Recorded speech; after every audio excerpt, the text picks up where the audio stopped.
Kita mulai informasi pertama pemirsa dari Presiden Joko Widodo ini menyatakan bahwa pertumbuhan ekonomi Indonesia pada kuartal 1 sebesar 2,97% masih relatif baik. Dan Presiden Jokowi mengungkapkan wabah virus corona telah memukul perekonomian banyak negara dan tidak hanya dari sisi produksi tetapi juga pengeluaran.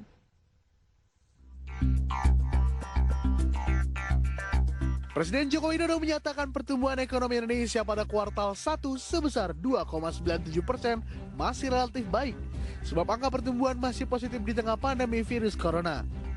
Jokowi merinci ekonomi China turun 6,8% dari sebelumnya 6%, artinya selisih penurunan kinerja ekonominya mencapai 12,8%. Jokowi mengungkapkan wabah virus corona telah memukul perekonomian banyak negara, tak hanya dari sisi produksi tetapi juga pengeluaran. Ekonomi negara kita relatif masih baik.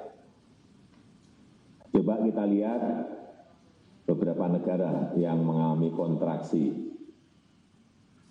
Dan kontraksinya tentu saja masuk ke tumbuh negatif. China turun dari plus 6% menjadi minus 6,8%.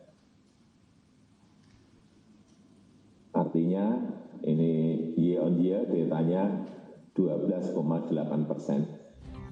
Jokowi menambahkan dari sisi penawaran, kinerja manufaktur yang tercermin dari Purchasing Manager Index atau PMI mengalami kontraksi dibandingkan negara lain di ASEAN ke level 27,5 pada April 2020. Dari sisi pengeluaran, konsultasi rumah tangga juga melambat. Pertumbuhan konsumsi rumah tangga pada kuartal 1 turun dari 5,02% ke 2,84%. Pertumbuhan belanja pemerintah juga melambat dari 4,22% ke 3,74% dan konsumsi NLPRT kontraksi minus 4,91%. Dari Jakarta, tim liputan IDX Channel.